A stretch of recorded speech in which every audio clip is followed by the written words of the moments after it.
প্রিয় সহকর্মীবৃন্দ এবং সকল সরকারি কর্মচারী ভাই বোনেরা, সবাইকে জানাচ্ছি বাংলাদেশ সরকারি কর্মকর্তা কর্মচারী কল্যাণ সমিতির পক্ষ থেকে অভিনন্দন ও শুভেচ্ছা।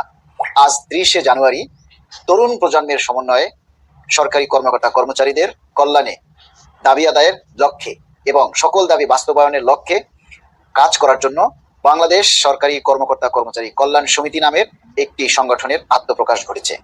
আগামী 3 মাসের মধ্যে কেন্দ্রীয় কমিটির পুনর্গঠনের লক্ষ্যে একটি আহ্বায়ক কমিটি গঠিত হয়। সেই আহ্বায়ক কমিটিতে আমাকে আহ্বায়ক হিসেবে মনোনীত করেছেন এবং সারা দেশ থেকে যারা সাপোর্ট করেছেন তাদের সবাই প্রতি কৃতজ্ঞতা জানাচ্ছি। সারা বাংলাদেশের অনেকগুলি সংগঠন নিয়ে দাবি আদায় ঐক্য পরিষদ গঠিত। দাবি আদায় ঐক্য পরিষদের সাথে যে সকল সংগঠনগুলি যুক্ত আছেন, বিশেষ করে ওয়ারেচ আলী ভাই, খায়ের আহমেদ মজুমদার, ইসাক কবির, হুমায়ুন ভাই, লুৎফর রহমান ভাই, মাহমুদুল হাসান, হান্নান ভাই, বিল্লাল ভাই, সালজার রহমান ভাই, রফিকুল আলম সহ অনেক সিনিয়র নেতৃবৃন্দ যারা রয়েছেন তারা আমাদের পথ প্রদর্শক। তাদের দেখানো পথেই আমরা চলবো। আপনাদের সাথে ঐক্যবদ্ধ হয়ে আমরা আমাদের কর্মচারীদের দাবি বাস্তবায়ন করব।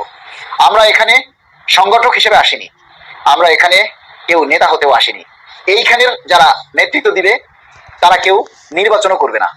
সুতরাং দাবি আদায় হয়ে গেলেই আমাদের অনেকেই ভুলে যাবেন। তাই আমাদের মধ্যে থেকে হিংসা, বিদ্বেষ, রাগ, ভুল বোঝাবুঝি সব কিছুকে উপেক্ষা করে আমরা তরুণ প্রজন্ম এবং নতুন যে সংগঠন বাংলাদেশ সরকারি কর্মকর্তা কর্মচারী কল্যাণ সমিতি আপনাদের সাথে একাত্মতা প্রকাশ করে, দাবি আদায় ঐক্য পরিষদের সাথে একাত্মতা প্রকাশ করে আপনাদের সাথে দাবি আদায়ের জন্য কাজ করে যাবে। দাবি আদায় ঐক্য পরিষদ থেকে যে কর্মসূচি ঘোষণা করা হয়েছে, পে স্কেলের গেজেট প্রকাশের দাবিতে আগামী 1 থেকে 3 ফেব্রুয়ারি সকাল 9টা থেকে 11টা পর্যন্ত 2 ঘন্টা কর্মবিরতি ও বিক্ষোভ, এবং এই দাবি চলাকালীন এর মধ্যে যদি গেজেট প্রকাশ না হয় তাহলে আগামী 6 ফেব্রুয়ারি কেন্দ্রীয় শহীদ মিনারে সমবেত হয়ে সেখান থেকে ভুকা মিছিল নিয়ে যমুনা অভিমুখে পদযাত্রার যে কর্মসূচি ঘোষণা করা হয়েছে।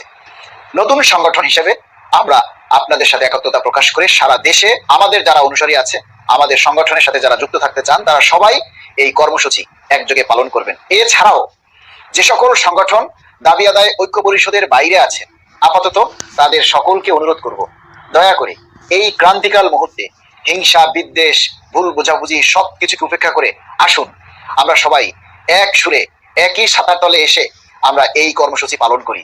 যদি আপনারা সবাই সত্যিকার অর্থে পে স্কেলের বাস্তবায়ন চান, আর যদি বাস্তবায়ন না চান তাহলে তো আপনারা কেউই আসলে আসবেন না। যার যার সংগঠন নিয়ে তারা মহাত্ম দেখাবেন। কিন্তু যদি পে স্কেল সত্যিকার অর্থে আপনারা বাস্তবায়ন চান, তাহলে সংগঠনের কথা ভুলে গিয়ে নিজের বেতন বৃদ্ধির কথা চিন্তা করে, পরিবারের কথা চিন্তা করে কর্মসূচি কে ঘোষণা করলো সেটা মুখ্য বিষয় নয়, কর্মসূচিটা পালন করাটা হচ্ছে মুখ্য বিষয়। তাই আমরা বলবো, সারা বাংলাদেশের যত পেশাজীবী সংগঠন রয়েছে সবাইকে বলবো, দাবি আদায় ঐক্য পরিষদের সাথে একাত্মতা প্রকাশ করে আসুন আমরা সারা বাংলাদেশ থেকে শান্তিপূর্ণভাবে আমাদের এই কর্মসূচির মাধ্যমে আমাদের দাবি বাস্তবায়ন করি। স্ব প্রতিষ্ঠানের যারা নিয়ন্ত্রণকারী কর্মকর্তা রয়েছেন তাদের উদ্দেশ্যে বলবো, প্রিয় মহোদয়, আপনার অধীনস্থ কর্মচারী যারা রয়েছে, যারা 1, 2, 3 তারিখে এই কর্মসূচি পালন করবে, দয়া করে তাদেরকে সহযোগিতা করুন। আপনি পে স্কেলের দাবির জন্য আন্দোলন করতে পারতেছেন না, আপনি কোনো কথা বলছেন না, আপনার হয়ে আপনার অধীনস্থ কর্মচারীরা কর্মসূচি পালন করবে, কিন্তু দিন শেষে পে স্কেল বাস্তবায়ন হলে কিন্তু আপনারাই বেশি লাভবান হবেন। তাই আপনাদের অধীনস্থ কর্মচারীদের উপরে আপনারা কেউ চড়াও হবেন না, কেউ যাতে সমস্যায় না পড়ে, কেউ যাতে ক্ষতিগ্রস্ত না হয় সেই দিকটা আপনারা দেখবেন। তাহলেই আমরা ধরে নিব যে এই পে স্কেল দাবি বাস্তবায়নে আপনাদের সমর্থন রয়েছে। আসুন আমরা সারা বাংলাদেশ থেকে শান্তিপূর্ণভাবে আমাদের এই কর্মসূচির মাধ্যমে আমাদের দাবি বাস্তবায়ন করি।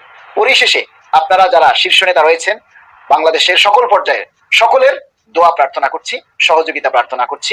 আপনাদের নির্দেশিত পথে, আপনাদের দেখানো পথেই আমরা সামনের দিকে এগিয়ে যেতে চাই আগামী তরুণ প্রজন্ম। ধন্যবাদ সবাই, ভিডিওটি শেয়ার করে সবার মাঝে ছড়িয়ে দিবেন ইনশাআল্লাহ।